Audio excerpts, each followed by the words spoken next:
À Mayotte, face à la forte croissance de la population et au changement climatique, la sécurité alimentaire de l'île est un enjeu primordial. C'est dans ce contexte que le CIRAD mène avec ses partenaires plusieurs projets qui visent à faire de cette agriculture vivrière une agriculture agroécologique plus productive et plus résiliente face au réchauffement climatique. Pour améliorer des systèmes agricoles, c'est avant tout cerner les difficultés auxquelles ils font face. Avant, je produisais des agrumes.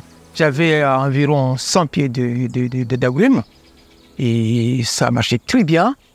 Et jusqu'à un certain moment où je me suis aperçu que je perdais les 3/4, voire même des fois la totalité. C'était piqué par des insectes.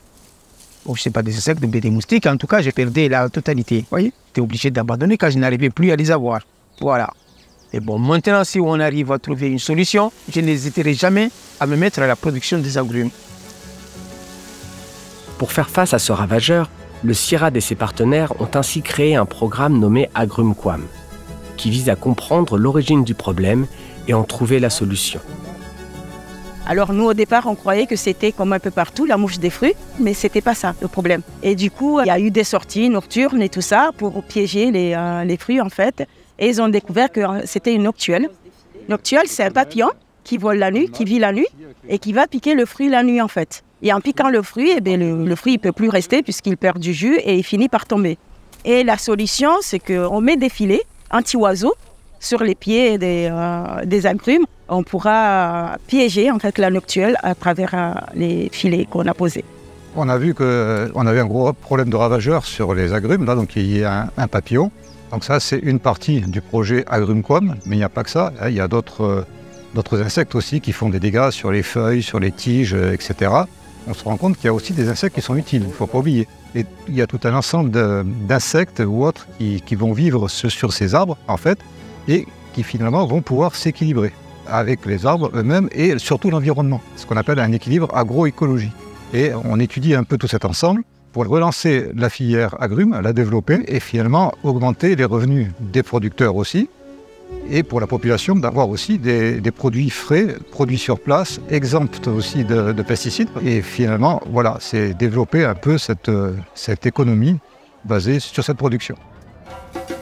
À Mayotte, la culture d'agrumes, comme toutes les autres productions agricoles, se fait le plus souvent dans ce qu'on appelle le jardin mahorais. Cette agriculture traditionnelle, basée sur l'agroforesterie, occupe 90% des surfaces cultivées et couvre environ 80% des besoins de la population en fruits et légumes.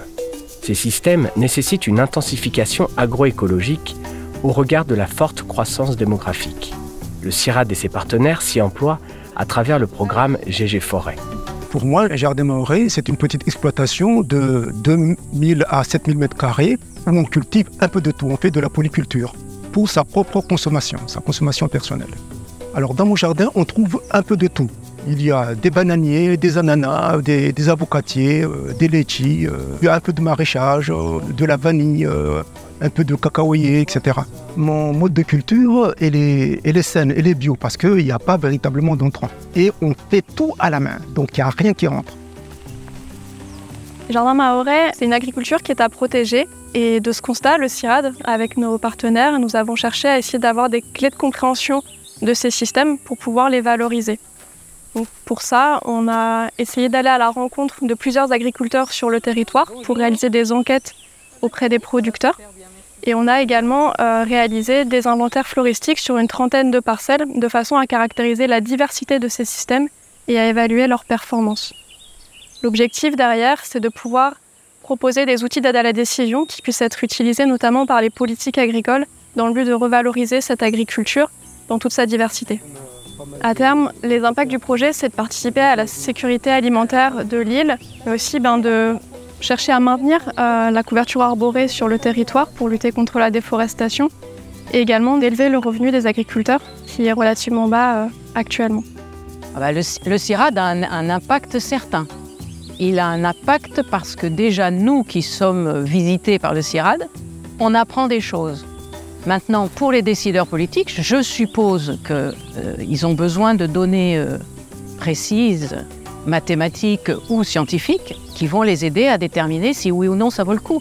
Moi, en tant qu'individu, je suis pertinemment certaine que le jardin mahorais doit perdurer et être même renforcé dans sa capacité à nourrir la population.